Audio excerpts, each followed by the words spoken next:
Good morning. Welcome on Wednesday, fifth week of Easter.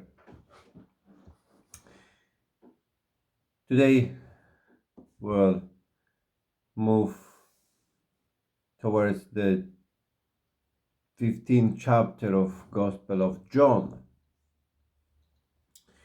We know that 14th chapter was mostly speaking about the departure of Jesus Christ, that he's leaving his disciples. Several times have been repeated that Jesus Christ was mentioning about the gift of Holy Spirit, the gift of peace. So that is the 14th chapter. So it's still about Jesus Christ and his departure, and that those who love him should be happy knowing that he's going to the Father. Because when he goes to the Father, he will do bigger things. He will send the Holy Spirit so the disciples will do bigger things. And the chapter 15th is about disciples, about discipleship, about the community of believers. And we have two parts of chapter 15. First, verses 1-17 speak about the community itself, and that will be divided in the liturgy for 3 days, today, Thursday and Friday. And on Saturday, we will have passage from the second part, which speak about the relation of the community to the world. So it's how the community is seen, perceived by outsiders. And of course, we can already imagine that will be pointing out the persecution and opportunity to be a witness. So let us listen the first passage. Jesus said to his disciples, I am the true vine, and my Father is the vine dresser. Every branch in me that bears no fruit, he cuts away, and every branch that does not bear fruit, he prunes. And every branch that does bear fruit, he prunes, to make it bear even more. You are pruned already by means of the word that I have spoken to you. Make your home in me, as I make mine in you. As a branch cannot bear fruit all by itself, but must remain part of the vine, neither can you unless you remain in me. I am the vine, you are the branches. Whoever remains in me, with me in him bears fruit in plenty. But cut off from me, you can do nothing. Anyone who does not remain in me is like a branch that has been thrown away. He withers. These branches are collected and thrown on the fire, and they are burned. If you remain in me, and my words remain in you, you may ask what you will, and you shall get it. It is to the glory of my Father that you should bear much fruit, and then you will be my disciples. The Gospel of the Lord.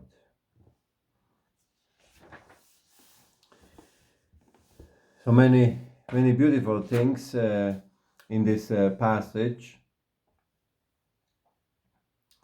speaking to us. And first of all, it's important to mention that this image of a vine is well known to the listeners of Jesus. If, for example, we open the Psalm 80, we'll hear some references about it in the Old Testament, in many passages, that it was a symbol of Israel, who have been planted by God himself.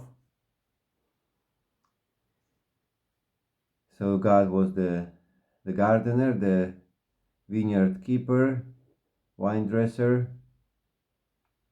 Fence, what was surrounding the vineyard, was Torah, the law, the Ten Commandments, the precepts the Lord have given.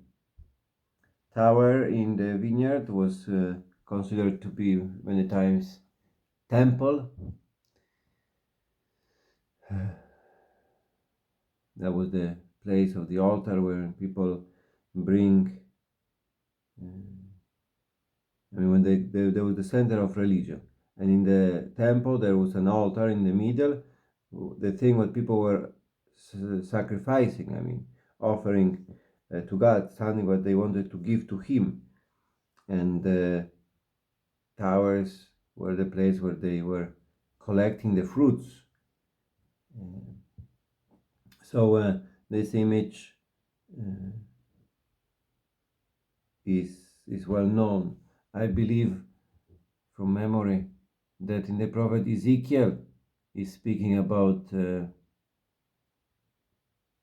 bitter grapes, that instead of bringing the sweet fruits they bring bitter ones.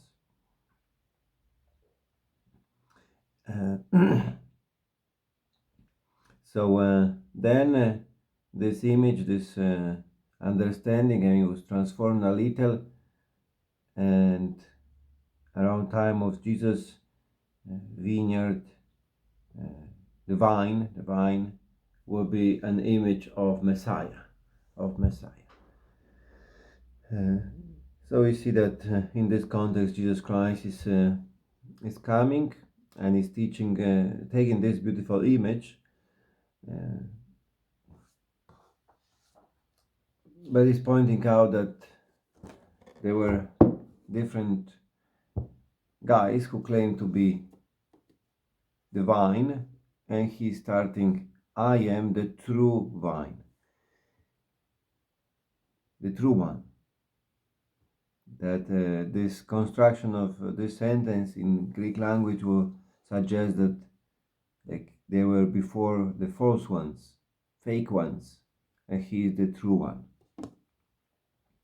And also this beautiful formula, I am, when Jesus Christ is used in the Gospel of John several times. I am the bread of life, I am the living water, I am, and here I am the true vine. Of course, referring to the name of God, to Yahweh. I am who I am. I am with you.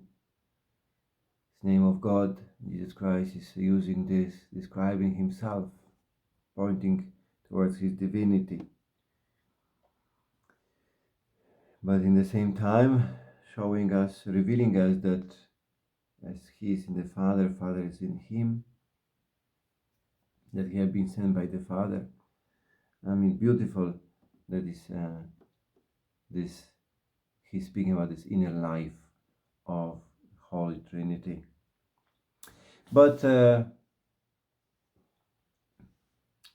looking at the passage, I think so one of the things that will kind of hit me after first reading of this passage is the aspect of pruning, to be pruned. It's yes, it's telling us that Christianity is a process to become a disciple, the mature, adult disciple of Jesus Christ. It is a process of purification, of pruning, that in this context of this image of true vine, we see that, if the vine is not pruned, all the saps of the energy of all the minerals in the branches, they go into leaves and not into fruits. That And if that happens, I mean, there will be very little fruits, or they become exactly bitter and small. So pruning actually helps to bring fruits. Pruning is an essential process.